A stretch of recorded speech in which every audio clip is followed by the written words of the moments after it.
Taiwan Park clutched the job contract tightly, reading the salary figure for the 5th time.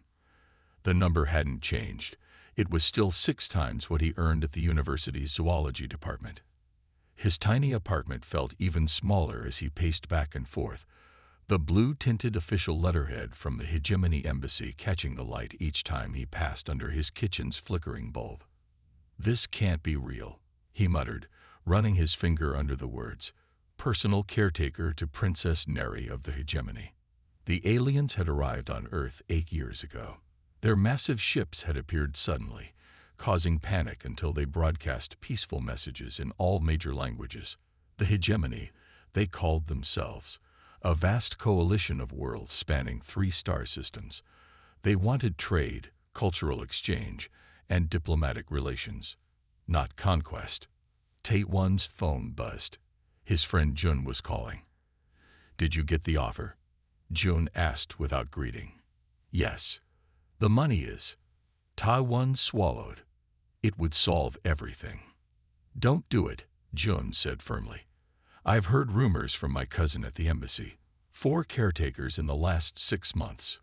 All quit. Nobody stays longer than a few weeks." Taewon glanced at his past due bills spread across the table. Maybe they weren't qualified. They were all scientists like you. One was a doctor. Another had 2 PhDs. Then why did they leave? That's the thing. Nobody talks after they quit. The Hegemony makes them sign some kind of super strict confidentiality agreement. After hanging up, Taewon stared at his reflection in the window.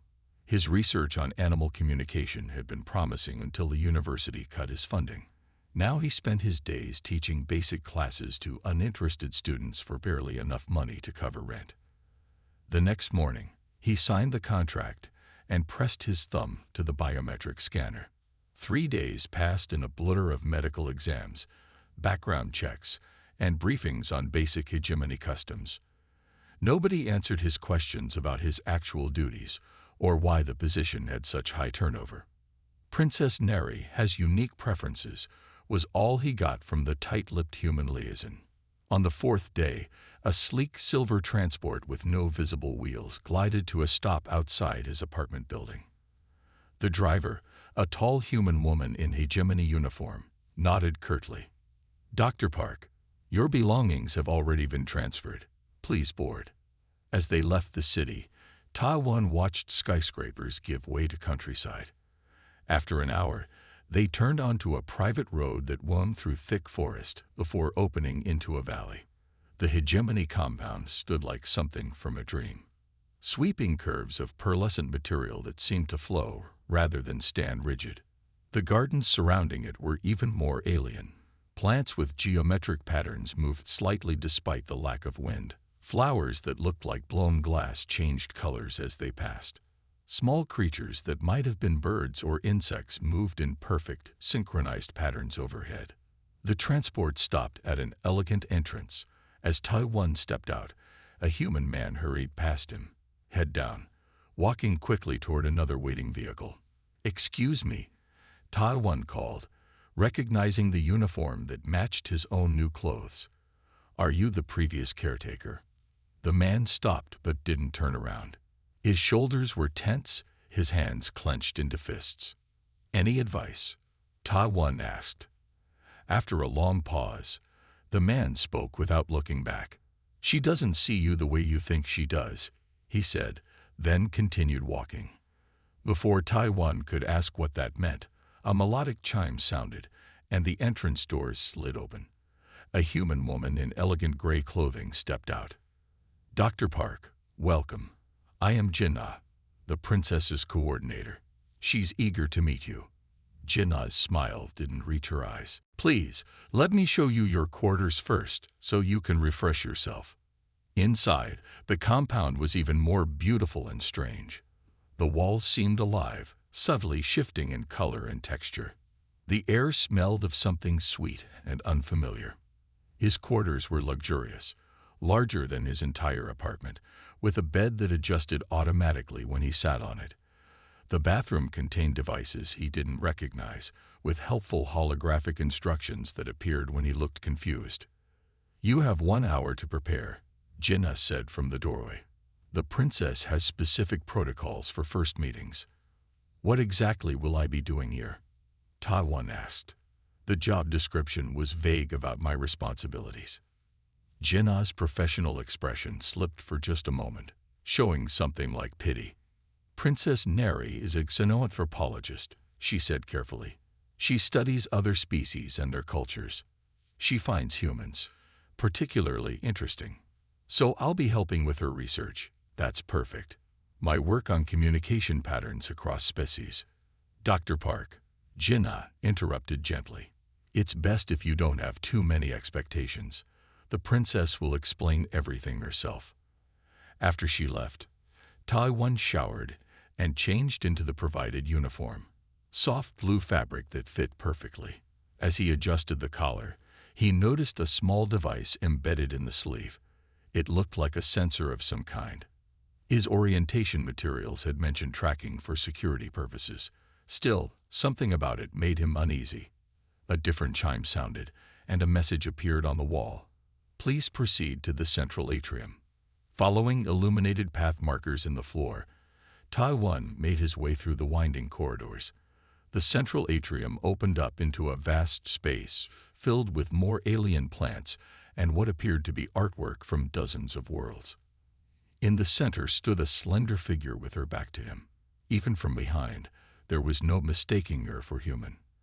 Her skin shimmered with subtle blue iridescence, and her hair, if it was hair, moved slightly as though underwater. Princess Neri, Jinnah announced, "May I present Dr. Ta-One Park, your new caretaker?" The princess turned, and Ta-One felt his breath catch. She had 3 eyes, 2 where a human's would be, and a third in the center of her forehead. All 3 blinked at different times as they studied him. Her features were almost human but slightly elongated, giving her an elegant otherworldly beauty. "Approach," she said, her voice musical, but with an undertone that made the hair on Ta-One's arms stand up. As he walked forward and bowed as instructed, he couldn't shake the previous caretaker's warning from his mind. "She doesn't see you the way you think she does." Princess Neri's 3 eyes studied Ta-One carefully. Her skin had a blue shimmer that seemed to pulse slightly with her breathing. She walked around him in a slow circle, her movements graceful and precise. "You're taller than the last one," she said. Her voice had a musical quality that made each word sound like part of a song. "Do you have adequate cognitive function?" The others seemed deficient. Ta-One swallowed hard. The way she spoke about humans made him feel like a specimen in a lab. "I have a doctorate in zoology, Your Highness," he replied, keeping his voice steady despite his unease. Princess Neri's 3rd eye blinked while the other 2 remained fixed on him. "How quaint that they let your gender pursue education," she said. She sounded genuinely surprised, as if she had discovered a dog that could do math. She pointed to a plush cushion on the floor near her feet. "Sit. I'll need to measure your stress responses." Ta-One hesitated. The cushion was clearly meant for a pet, not a professional colleague. But with Jinnah watching from the doorway, her expression warning him to comply, he lowered himself onto the cushion. Princess Neri took out a small silver device and held it near his head. It hummed softly. "Fascinating. Your hormonal levels indicate discomfort, yet you maintain outward composure." She made a clicking sound that might have been approval. The last one displayed visible agitation by this point. "May I ask what my duties will be, Your Highness?" Ta-One asked. "You will assist me in my research, provide insights into human male behavior, and serve as a living example of your species for my studies." She touched a panel on the wall, and a holographic display appeared. "I'm documenting the variations in human male responses to novel stimuli." The display showed images of previous caretakers in various states of distress or confusion. In one, a man was trying to eat with utensils clearly not designed for human hands, while Princess Neri observed him. "Tomorrow, we begin with basic cognitive assessment," she said. "Rest well. My previous specimens showed decreased performance when sleep deprived." Specimens. not employees or assistants. Specimens. That night in his luxurious quarters, Ta-1 couldn't sleep. The bed adjusted itself constantly to his movements, trying to provide perfect comfort, but his mind was racing. He sent a message to Jinnah. Is there a job description with specific responsibilities I should know about? Her reply came quickly. Princess Nari's needs change daily. Flexibility is required. Further questions can wait until morning. The next day began with what Princess Nari called basic cognitive assessment, but what Ta-1 recognized as intelligence tests designed for children. She seemed delighted when he solved them quickly. Remarkable, she exclaimed when he completed a simple puzzle in under a minute. Your spatial reasoning exceeds my expectations for your gender and species. These are children's puzzles on Earth, Ta-1 said carefully. All three of her eyes blinked rapidly. Truly. Perhaps I should adjust my testing parameters. She made notes on her device. Tell me, do all human males display your level of problem-solving ability? Human intelligence varies by individual, not by gender, he explained, trying to keep irritation from his voice. How progressive of you to think so, she said, in a tone that made it clear she didn't believe him. By the end of the first week, Ta-1 understood why his predecessors had quit. Princess Nari treated him like a fascinating pet. She documented his eating habits, asked him to perform simple tasks while she recorded his movements, and tested his reactions to various stimuli. When he correctly recited a complex hegemony greeting she had taught him, she actually reached out and patted his head. Good retention, she said, as one might praise a dog for learning a new trick. Ta-1 jerked away before he could stop himself. I would prefer not to be touched in that manner, he said firmly. Princess Nari's three eyes widened in surprise. You have preferences, she asked, sounding genuinely curious. She made another note. The others also displayed this territorial response to physical contact. On his 8th day, Princess Nari was called away for a diplomatic meeting. Ta-1 used the opportunity to explore parts of the compound he hadn't seen. Jinnah had mentioned that Princess Nari's private research quarters were off-limits, which naturally made them the first place he wanted to check. The door wasn't locked. Inside, he found a laboratory filled with strange equipment and displays. One entire wall showed rotating holograms of Earth wildlife, focusing particularly on primate behavior. But what made his blood run cold was a shelf labeled Human Male Behaviors. It held clear containers with hair samples labeled with names, presumably previous caretakers. Next to these were detailed notes and recordings. He picked up one notebook and read. Subject displays agitation when referred to as it rather than he. Territorial about personal space. Becomes distressed when not allowed to eat for 14 hours. Sleep patterns irregular when monitored openly. Suggests human males prefer the illusion of privacy. Ta-1 put the notebook down with shaking hands. Other shelves held what appeared to be personal items from previous caretakers. A watch, a photo in a frame, a university ID card. A sound at the door made him turn quickly. Jinnah stood watching him, her face carefully neutral. You shouldn't be in here, she said quietly. What is this place? Ta-1 demanded. Are we test subjects? Lab rats? Jinnah sighed. Princess Nari is one of the hegemony's leading xenoanthropologists. Her work is important for diplomatic relations. Does she keep samples from all species she studies or just humans? Ta-1 pointed to the shelf with the hair samples. Just human males, Jinnah admitted. In hegemony culture, males are not considered fully sentient. They're protected and valued, but not seen as equals. Princess Nari's experience with her own species males shapes how she sees yours. Ta-1 stared at her in disbelief. And everyone just accepts this. The pay is good, Jinnah said simply, and her research truly is valuable for human hegemony relations, even if her methods are problematic by our standards. How long did the last caretaker last? Ta-1 asked. 3 weeks, Jinnah replied. The record is 6 weeks. Most leave after the first behavioral test featuring food deprivation. Taiwan's stomach clenched. When is that scheduled for me? Next week, Jinnah said.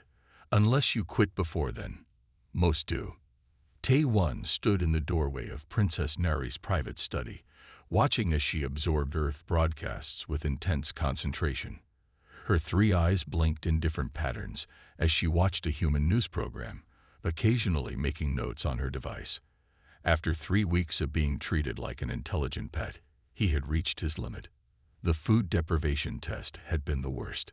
She had observed him for 20 hours without meals, documenting his increasing irritability, while maintaining a clinical detachment that made him feel less than human. Yesterday, she had invited other hegemony officials to observe him completing basic tasks, discussing his performance as if he couldn't understand them. Your Highness, he said firmly, stepping into the room uninvited. I need to speak with you about your treatment of human males. Princess Neri turned, her middle eye blinking rapidly in what he had learned indicated surprise. You appear distressed, Taiwan. Have I not provided adequate nutrition? Your sleeping quarters are temperature-controlled. That's not. Taiwan took a deep breath, trying to control this frustration. In human culture, males and females are considered equals. Your behavior would be viewed as deeply offensive. Princess Neri set down her device and gave him her full attention, all three eyes fixed on him. Rather than showing anger at his boldness, she seemed genuinely interested. How fascinating, she replied, gesturing for him to sit in an actual chair rather than the cushion at her feet. In the hegemony, males are precious but limited in capability. We protect them because they lack our physical resilience and cognitive complexity. Taiwan sat down, surprised by this small concession. Is that based on actual research or just cultural beliefs? Both, Princess Neri said. Hegemony males are physically smaller and produce essential hormones for our species' reproduction. Their protection became evolutionarily necessary. Over time, this developed into our social structure. But you're applying those assumptions to human males without proper research, Taiwan pointed out. That's not scientific. Princess Neri's skin color shifted slightly, darkening to a deeper blue. An interesting observation. Your predecessor made similar objections before the food restriction study. He became quite aggressive. I'm not being aggressive. I'm explaining how your research methods are flawed. Taiwan leaned forward. You're studying human males through the lens of hegemony culture instead of understanding us on our own terms. Princess Neri started to respond when a chime sounded. A hegemony aide entered, bowing deeply. Your Highness, the interspecies delegation has arrived early. The reception beings in 30 minutes. Princess Neri's eyes brightened, and she stood up quickly. Perfect timing. You can demonstrate human male behaviors for the delegation. Taiwan also stood, his hands clenched at his sides. I'm not an exhibit, he said firmly. Princess Neri blinked all three eyes simultaneously, a sign of confusion he had observed before. But your contract clearly states. I understand what my contract says, Taiwan interrupted. But displaying me to others without treating me with dignity violates the spirit of cooperation between our species. Drawing on his training as a zoologist, he added, just as you wouldn't showcase a rare hegemony male without his consent, doing so with me violates both human and hegemony protocols of respect. Princess Neri stared at him, all three eyes blinking in an irregular pattern he hadn't seen before. The aide looked alarmed, backing toward the door, as if expecting punishment for witnessing this exchange. After a long silence, Princess Neri dismissed the aide with a gesture. A compelling argument, she finally said. Perhaps there is more to understand about your species than I realized. She moved to a cabinet and retrieved a formal garment.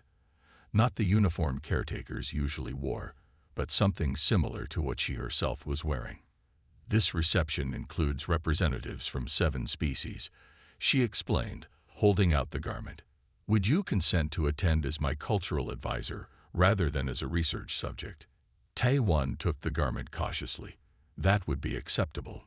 You will need to explain human male cognition to the delegates, Princess Neri continued.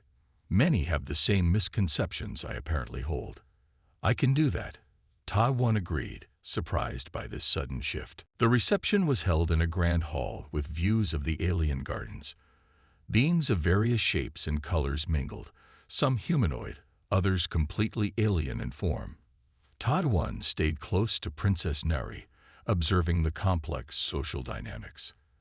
When they approached a group of hegemony officials, Princess Neri introduced him with unexpected formality. This is Dr. Ta-1 Park, my human cultural specialist, she said.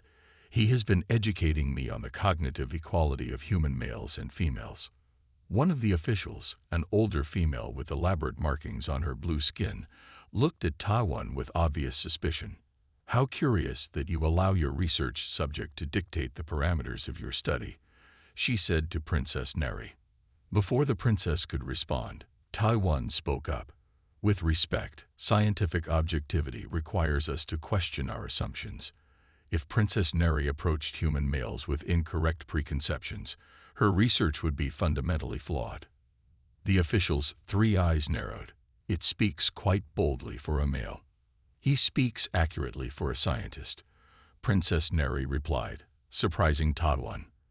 And his insights have already improved my understanding of human society. Throughout the evening, Ta-1 found himself engaged in serious discussions about human culture, fielding questions from curious aliens who seemed genuinely interested in his perspective. Princess Neri observed these interactions closely, occasionally making notes but no longer treating him as a specimen. As the reception concluded, they walked together through a quiet corridor back to the residential area. Your performance exceeded expectations, Princess Neri said. Ta-1 frowned. Was this another test? No, she replied after a moment. It was an opportunity to observe you in a social context I had not previously considered. She stopped walking and turned to face him directly. Your argument about research bias was valid. My understanding of human males has been filtered through hegemony cultural norms. Does this mean you'll adjust your research methods? Ta-1 asked. It means, Princess Neri said carefully, that I would like to propose a new arrangement. Rather than studying you as a subject, I would like to engage with you as a research collaborator. You understand both animal behavior and human male psychology. Your insights could be valuable. Ta-1 considered her offer. Does this mean no more food deprivation studies? All 3 of Princess Neri's eyes blinked in what he now recognized as amusement. Agreed. Though I would still like to document your sleep patterns, with your informed consent. I can work with that, Ta-1 said, allowing himself a small smile. But I have one condition. State it. You get rid of the hair samples from previous caretakers. It's creepy. This time, Princess Neri made a sound that might have been laughter. Agreed. Ta-1 sat across from Princess Neri in her private study, no longer on a cushion at her feet, but in a proper chair. The holographic display between them showed ancient hegemony historical records that few humans had ever seen. The evolutionary divergence occurred approximately 12,000 cycles ago, Princess Neri explained, manipulating the images to show the genetic changes. Hegemony females developed enhanced strength and cognitive processing to protect our smaller population of males. The display showed early hegemony people. The males were noticeably smaller, with only 2 eyes instead of 3. A plague affected males more severely than females, she continued. In 3 generations, our male population decreased by 70%. Those who survived had specific genetic traits that were passed down. So the physical differences between hegemony males and females are much greater than in humans, Ta-1 observed. Correct. Male hegemony members are approximately 60% the size of females. They possess heightened empathic abilities but reduced physical resilience. Ta-1 nodded. Earth had different evolutionary pressures. Our societies have been patriarchal through much of history, though we've been working toward equality. Princess Neri's middle eye blinked rapidly, her expression of surprise. Patriarchal? with males in positions of authority over females. How did your species manage such an inefficient arrangement? Human males and females have more similar physical capabilities than your species, Ta-One explained. As he changed into the formal attire in his quarters, Jin-Ah arrived to help with the unfamiliar fastenings. What did you say to her? Jin-Ah whispered, her eyes wide. No human caretaker has ever been invited to a diplomatic function as an advisor. I just spoke to her honestly, Ta-One replied. I think she actually listened. Jin-Ah looked skeptical. Be careful. Princess Neri is known for her unusual experiments. This could be another test. Early human societies, the slightly greater upper body strength of males became exaggerated in importance during periods when physical force determined leadership. Fascinating. So your culture's gender dynamics were shaped by relatively minor biological differences. Exactly. Which is why your initial assumptions about human males were inaccurate. You were projecting hegemony biology onto human subjects. Princess Neri made a soft clicking sound that Ta-One had learned indicated agreement, a significant research error on my part. I had not considered how different our evolutionary paths were. Their cultural exchange sessions became the highlight of Ta-One's days. Over the following weeks, they developed a genuine intellectual partnership. Princess Neri proved to be a brilliant scientist once she set aside her cultural biases, and Ta-One's perspectives on interspecies communication impressed her. One morning, they were deep in discussion about how different languages shaped thought patterns when the door to the study opened without the customary announcement chime. Ambassador Hannah, the senior hegemony representative to Earth, stood in the doorway. Her elaborate clothing and the complex pattern of jewels around her third eye indicated her high rank. She had arrived unannounced. Her three eyes took in the scene. Princess Neri and Ta-One sitting as equals, surrounded by shared research materials, engaged in scholarly debate rather than princess and caretaker roles. Princess Neri, the ambassador said in the hegemony language, which Ta-One now partially understood. I came to discuss the trade negotiations, but I see you are occupied. Princess Neri rose and gave the formal greeting gesture. Ambassador, welcome. This is Dr. Park, my research colleague. The ambassador's skin darkened with emotion. This male is speaking as if he were your equal, she hissed, still in their language. Have you forgotten your position? What would your mother say? Ta-One felt the tension in the room rise. Princess Neri's posture stiffened, but before she could respond, Ta-One decided to act. He had been studying hegemony culture extensively over the past weeks. He stood and bowed in perfect hegemony formal style, a precise movement with specific hand positions that he had practiced for hours. Then, still bowing, he recited in the hegemony language the ancient protocol for scholarly discourse that he had found in the princess's library. Honored ones, knowledge flows like water between vessels of different shapes. In the seeking of wisdom, all minds that contribute increase the volume of understanding. The ambassador's three eyes widened in shock. Her mouth opened slightly, revealing the rare third row of teeth that hegemony females usually kept hidden. He speaks the words of sharing, she said, switching to English. How does this human know the ancient protocols? Princess Neri's eyes showed amusement. Dr. Park is a dedicated scholar of our culture, ambassador. He has learned our language and studied our traditions with remarkable speed. The ambassador circled Ta-One slowly, examining him as if seeing a human for the first time. The words of sharing are taught only to hegemony scholars of the highest rank. Our males are not permitted to speak them. On Earth, Ta-One said carefully, maintaining perfect posture, the pursuit of knowledge is open to all genders. I apologize if my use of your sacred words was inappropriate. Ambassador Hannah stopped circling. No human has ever spoken them in my presence before. She turned to Princess Neri. Your research has taken an unusual direction, Princess. Indeed, Princess Neri agreed. I have discovered that human males possess cognitive capabilities comparable to hegemony females. Dr. Park has helped me correct significant errors in my previous research. The ambassador made a dismissive gesture.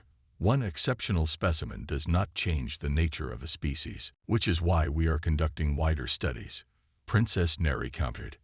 Dr. Park and I have designed new research protocols that respect human cultural norms while gathering valid scientific data. Your mother will not approve, Ambassador Hannah said sharply.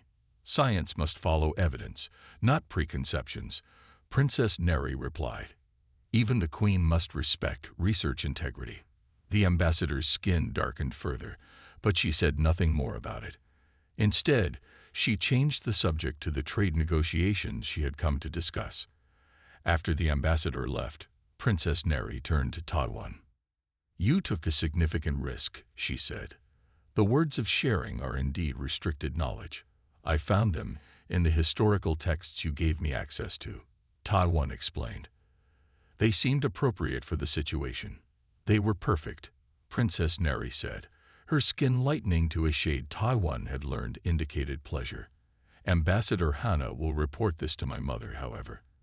There may be complications. Will you be in trouble? Taiwan asked, concerned. Perhaps, but scientific truth must prevail over cultural comfort. She touched a panel on the wall, bringing up new data displays. We should accelerate our joint research. I believe we can present compelling evidence that human males deserve full recognition in hegemony diplomatic protocols.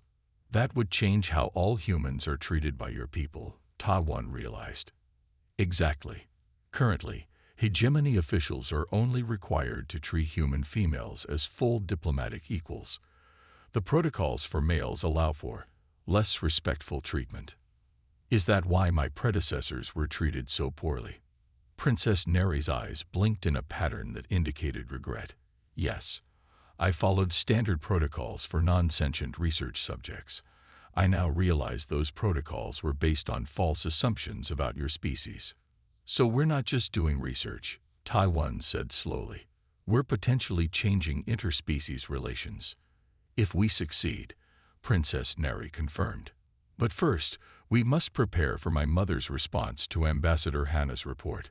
The Queen is not known for embracing change quickly. Taiwan smiled. Then we better make our case as strong as possible. 6 months had passed since Taiwan signed the contract that changed his life. Today, he stood beside Princess Neri in the grand reception hall of the hegemony compound.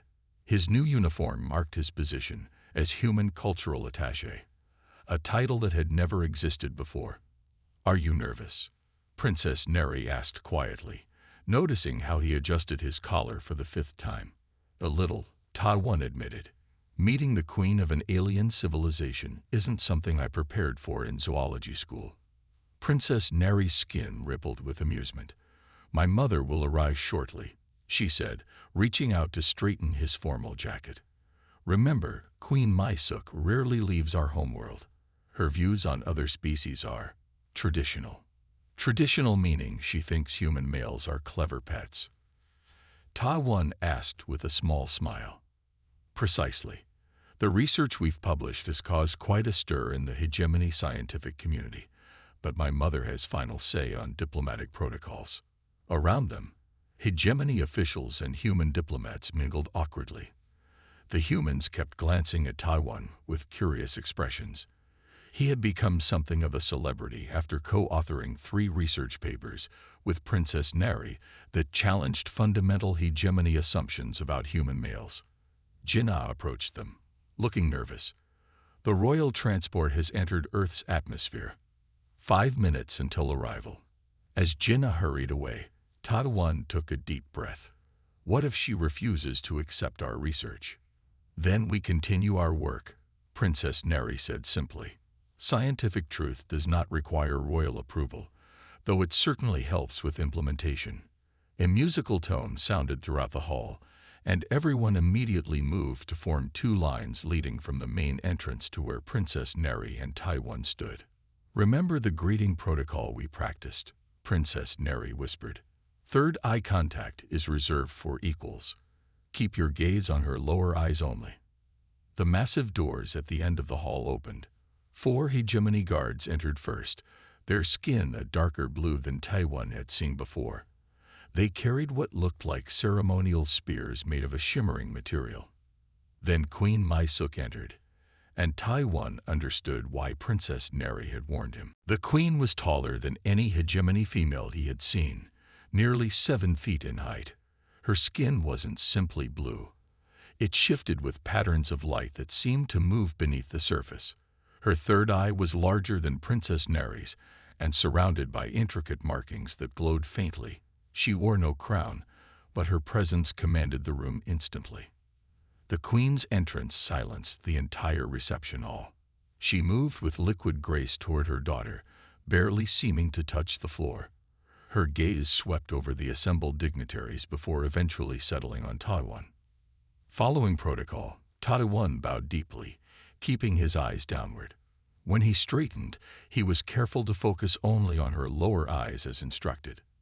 "So this is your human," the queen said in perfect, if slightly stilted, English. Her voice carried a musical quality even stronger than Princess Neri's. Princess Neri's hand touched Taiwan's shoulder briefly, a gesture that caused several gasps among the hegemony officials. Such casual contact with a presumed lesser being violated traditional etiquette. "Mother, may I present Taiwan Park, my human friend and cultural advisor?" The slight emphasis on friend wasn't lost on anyone in the room. Several hegemony officials exchanged glances. One elderly female in the back actually covered her third eye in shock. The queen studied Taiwan for an uncomfortable moment. Despite his best efforts, he felt his eyes being drawn to her third eye. It seemed to pulse with its own light and look directly into him. "Your research claims this male possesses intelligence comparable to our females," the queen asked, still addressing her daughter while looking at Taiwan. "Our research provides evidence that human males and females have equivalent cognitive capabilities." Princess Neri replied carefully. "Different from our species, but no less valid." The queen made a soft clicking sound. "Ambassador Hannah tells me he spoke the words of sharing. This is true." "It is, mother." Without warning, the queen addressed Taiwan directly. "What led you to study our sacred texts, human?" Taiwan hesitated, aware that every word he spoke would be judged. "Curiosity, Your Majesty. The pursuit of knowledge is valued in both our cultures." "Is it?" The queen's third eye narrowed. "And what knowledge did you hope to gain?" "Understanding," Taiwan replied simply.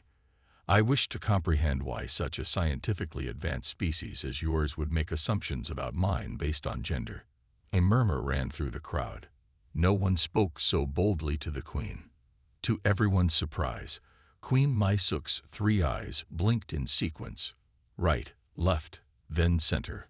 Taiwan recognized it as the hegemony expression of acceptance. The same gesture Princess Neri had taught him was used to acknowledge a valid point in formal debate. "Perhaps," the queen said carefully, "we have more to learn about humans than we realized." She turned to address the gathered officials. "The research conducted by my daughter and this human will be reviewed by the Royal Scientific Council. Until then, all diplomatic personnel will treat human males with the same protocols currently reserved for human females." It wasn't a declaration of equality between species, but as Taiwan and Princess Neri exchanged subtle smiles, they both recognized it as the beginning of something new. Later, as the formal reception continued, Taiwan found himself approached by human diplomats who had previously ignored him. "How did you do it?" one asked. "We've been trying to change their perception of human males for years." "Simple," Taiwan replied. "I treated Princess Neri as an equal capable of learning, and eventually she did the same for me." Across the room, he caught Princess Neri watching him. Her third eye blinked separately from the others, a private signal they had developed over months of working together. It meant, "We did it." That evening, after the guests had departed, Taiwan and Princess Neri stood in the garden watching Earth's moon rise over the alien plants. "Your mother surprised me," Taiwan admitted. "She surprised us all," Princess Neri agreed. Change comes slowly to the hegemony, but it does come. What happens next? Princess Neri's skin shimmered in the moonlight. The revised diplomatic protocols will need to be implemented. There will be resistance from traditionalists. Will you return to your homeworld? Eventually, she said. But first, we have more research to complete. Our paper on neurological comparisons between species is only half finished. Tae-Won smiled. And you'll need a human research partner for that. Not just any human, Princess Neri corrected. One who's willing to speak the truth even to a princess. She extended her hand in the human gesture of agreement that she had learned from him. As Tae-Won took it, he reflected on how far they had both come from their first meeting, from specimen and observer to colleagues and friends. By the way, Princess Neri added, I destroyed all the hair samples from your predecessors. Thank you, Tae-Won laughed. That was definitely the creepiest part of your collection. I've kept yours, though, she said with the hegemony equivalent of a teasing smile. For scientific purposes, of course. Of course, Tae-Won agreed, knowing that their work together was only beginning.